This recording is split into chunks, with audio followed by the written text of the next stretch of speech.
comissão do impeachment houve testemunha sobre possível pedalada fiscal no Plano Safra. Infraestrutura de aeroportos dificulta a expansão da aviação regional e ferrovia para ligar o Brasil ao Pacífico é debatida por 3 comissões. Boa tarde. A Comissão Especial do Impeachment ouviu pela manhã o ex-diretor do Ministério do Desenvolvimento Agrário, João Luiz Guadagnino. Ele deu esclarecimentos sobre as chamadas pedaladas fiscais relativas ao Plano Safra. João Luiz Guadagnino explicou que o Ministério do Desenvolvimento Agrário é o responsável pela formulação do Plano Safra, mas não negocia pagamentos. Segundo ele, os atrasos nos repasses ao Banco do Brasil não configuram operação de crédito, mas sim prestação de serviço, tendo em vista que os contratos não envolvem juros, mas correção monetária. Guadagnino reforçou ainda que esse tem sido o entendimento dos órgãos de controle nos últimos 20 anos, período em que atuou na área. Também não tenho nenhum conhecimento em relação à comunicação de nenhum órgão de controle. E veja, nós temos auditorias agora mesmo lá do TCU e da CGU. Por quê? Porque não há na lei um dispositivo que estabeleça esse prazo, essa forma e o juro moratório. O juro moratório não incide sobre os atrasos. Essa é a 14ª e última reunião da comissão dedicada à oitiva de testemunhas. Ainda hoje, outras 3 serão ouvidas, totalizando 44.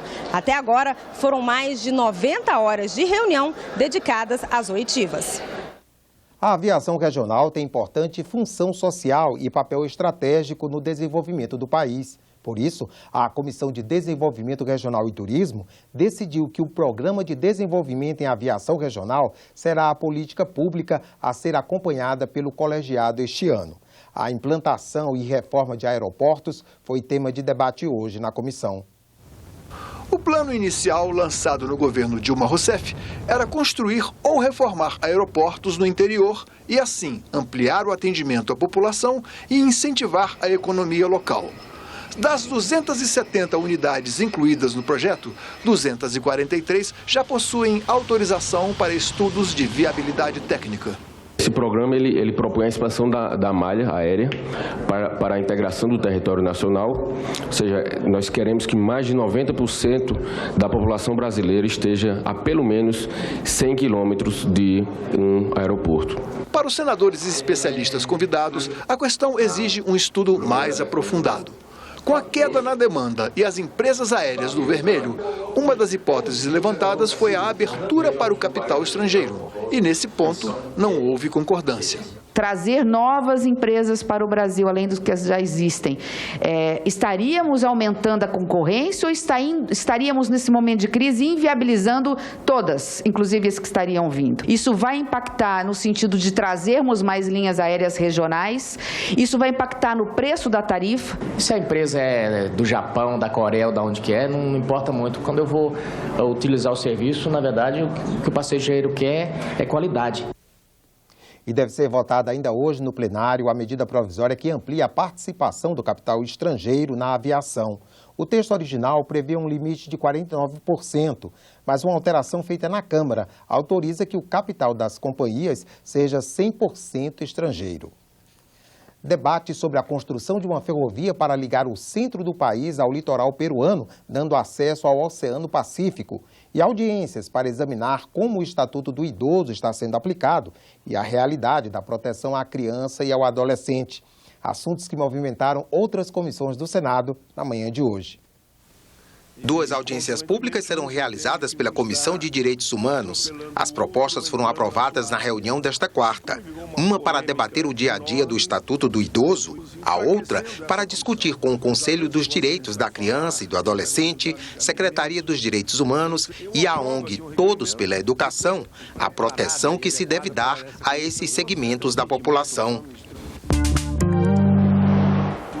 E uma audiência conjunta das comissões de Infraestrutura, Assuntos Econômicos e Relações Exteriores debateu a construção da primeira ferrovia transcontinental da América do Sul, unindo o centro do Brasil e o litoral peruano.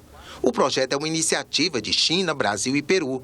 São quase 5.000 quilômetros de estrada de ferro. Por ela, o Brasil poderia escoar soja, minérios e outros produtos pelo Oceano Pacífico, barateando o frete. Entre os desafios, o modelo de concessão, o licenciamento ambiental, a diferença de bitola entre as ferrovias do Brasil e do Peru, definição do traçado, até a travessia dos Andes no trecho peruano. Para o Brasil, trata-se de um corredor de alta capacidade de escoamento dos produtos agrícolas do interior do país em direção ao Oceano Pacífico. Para o Peru, trata-se também do principal corredor de exportação, de importação de minérios do Peru, sendo um canal logístico de importância para promover o desenvolvimento do Nordeste do Peru e a rota terrestre do Peru para o Oceano Atlântico. Eu não consigo enxergar essa ferrovia apenas como uma obra de infraestrutura, eu enxergo sim como um indutor de crescimento regional, e é isso que a gente precisa ver. A gente precisa deixar esse projeto atrativo, a gente precisa trazer junto ao projeto novos arranjos comerciais para a região. É claro que com isso, consequentemente, teremos geração de emprego, geração de renda, que é o que necessitamos. Um velho e histórico sonho nosso. Chegarmos ao Pacífico sem passar pela volta do Canal do Panamá, que todos nós sabemos tem influência administrativa dos Estados Unidos. É como se estivéssemos fazendo um outro canal, só que ferroviário, que concorreria positivamente com a estrutura do Canal do Panamá. Dinheiro do pré-sal para a pesquisa científica. A Comissão de Assuntos Sociais aprovou mais recursos para os estudos realizados nas universidades públicas. Os senadores aprovaram mais recursos para a pesquisa científica, dinheiro do Fundo Social criado a partir da divisão dos royalties do petróleo. 20% do fundo seriam destinados às pesquisas promovidas pelo CNPq e universidades públicas. O projeto segue agora para a Comissão de Ciência e Tecnologia.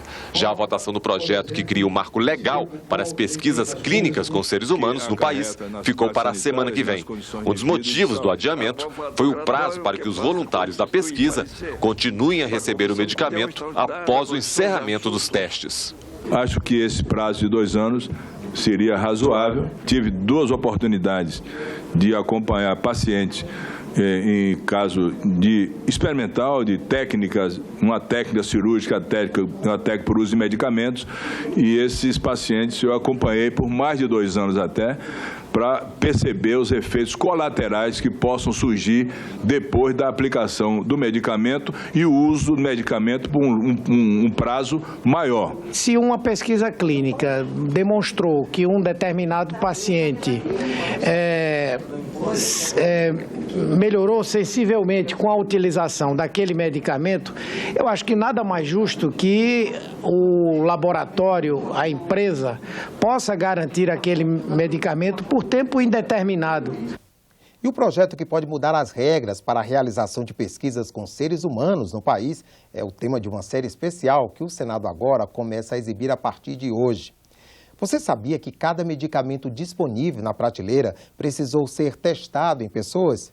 E que existem regras internacionais que definem padrões éticos e científicos para fazer esses testes?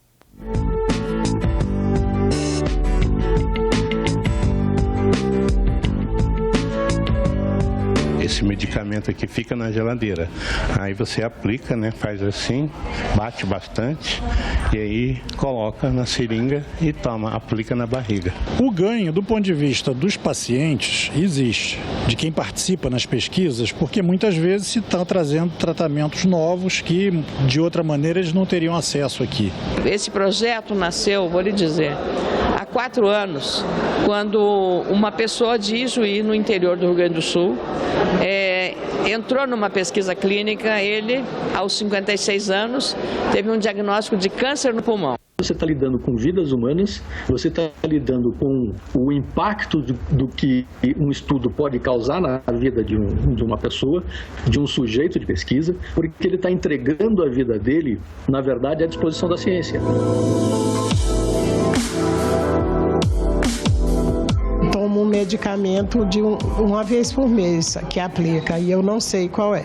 Que fica aqui, eu prefiro que fique aqui do que ficar andando com ele. Você é paciente de um médico, você confia tanto nesse médico que você vai aceitar o que ele te propor. Será que o que ele está te propondo é adequado para você? Será que o que ele está propondo é ético?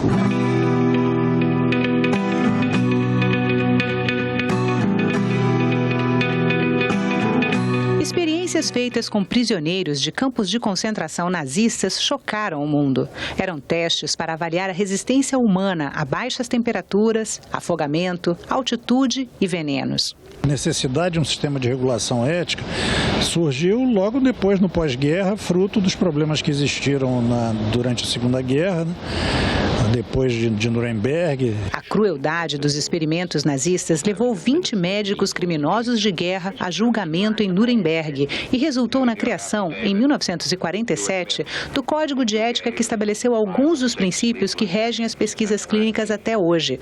O mais importante deles é que a participação deve ser voluntária. Ao médico lhe é dado a liberdade de usar diferentes terapêuticas, desde que isso possa melhorar a qualidade de vida do paciente, possa diminuir o sofrimento do paciente, possa, enfim, trazer um progresso para a ciência. Os cientistas já identificaram 2.500 enfermidades. Elas estão listadas na Classificação Internacional de Doenças da Organização Mundial de Saúde. Nós não estamos isentos do surgimento de novas doenças, infecções, aparecem todos os dias. Agora, Zika, HN1 que tem matado gente. A pesquisa clínica, que é talvez um dos melhores instrumentos que a gente tem hoje para assegurar a inovação, o desenvolvimento de novos medicamentos. Todo esse processo de aprovação, certificação, execução dos testes de pesquisa clínica com seres humanos não estava baseado em lei nenhuma.